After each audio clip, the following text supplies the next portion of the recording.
Hello, my name is Dylan Peary. I'm the probability and statistics teacher here at Munster High School. I also coach football and girls track, and here's a quick rundown on how my probability and statistics course will work this semester. Okay, so the most important thing to know about probability and statistics is that it's only a semester-long course. Typically, students pair this with trigonometry, which they either are taking right now or are scheduled to take next semester. But it is only a semester-long course, and the way your students' grade will be calculated this semester is it's going to have this breakdown.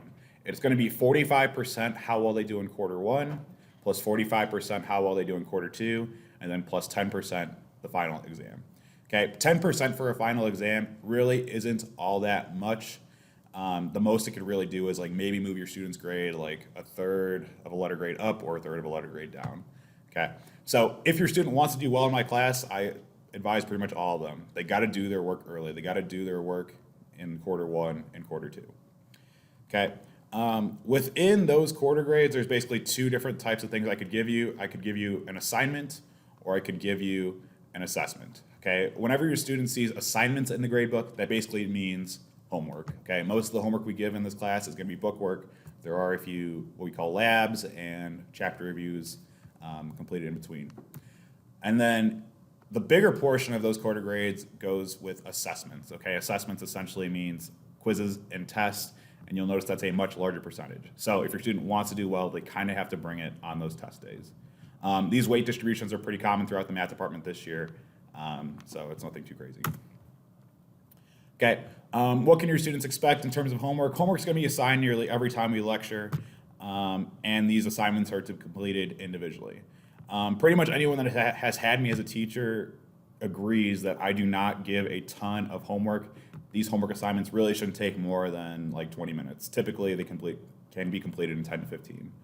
I am going to ask that that the students turn in their book assignments electronically through Blackboard. Most of them should know how to do it at this point, but it just requires them taking a picture using their smartphone and then ultimately uploading it to the school website. They should know how to do it at this point. And then if for whatever reason we do have a paper assignment, we do have like occasional like labs or chapter reviews, they can just turn it into this blue box that I have in the corner of the room. But like I said, most of their assignments are going to be turned in electronically. Okay, the most unique thing about my class is my homework policy. Okay, so in short, anytime I give a book assignment to your student, they will have until the end of the quarter to turn it in. Okay, there is no such thing as late work in my class as long as it's turned in prior to the end of the 9 weeks. This first set of 9 weeks ends on October 13th. As long as their book assignment is turned in before that date, they will receive full credit for it. Okay, so it's a nice policy as long as the students don't abuse it. Okay, with this policy, I have some stipulations. It's super important that your students turn in organized work. I'm going to be super picky about this heading and making sure it looks like the format that I asked for. Okay. They ultimately, after they complete the assignment, I do want them to grade it on their own. They can use the back of the book to check their work. Okay. Something to consider though is even though I'm giving them until the end of the 9 weeks to turn in any missing homework assignment, I will enter zeros into the gradebook at their recommended pace for completion.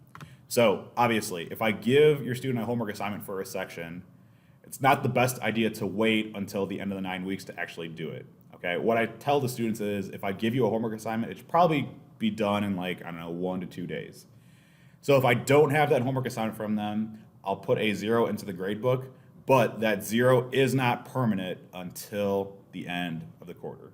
Okay, and those zeros usually serve as a helpful reminder for those students to get those assignments turned in ASAP.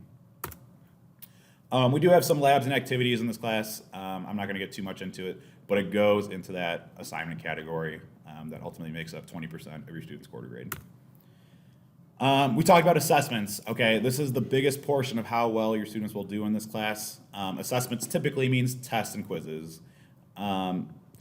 Something I told the kids on the first day is that even though it makes up 80% of your student's grade, and honestly, with the way the course breaks down, there are not a ton of quizzes and tests. So what I told the students is, okay, if we have a quiz or a test scheduled, you really got to bring your A game, okay? Super, super important that your students are prepared anytime we have a test. But Also paired with assessments, I try to give your students different types of ways to show what they know. We do mini quizzes. We will have a paper at some point. There are like mini homework quizzes in the second quarter when we get to probability. And then there's ultimately a big project as well that starts in the beginning of quarter one that the students really tend to enjoy. It has to do with distributing surveys and collecting data about information they're interested in. But that's pretty much it. I'm an open book. If you guys have any questions or want to talk to me about your student or have any questions in general, don't hesitate to send me an email, and I'll be more than happy to respond or schedule a phone call with you. Thanks.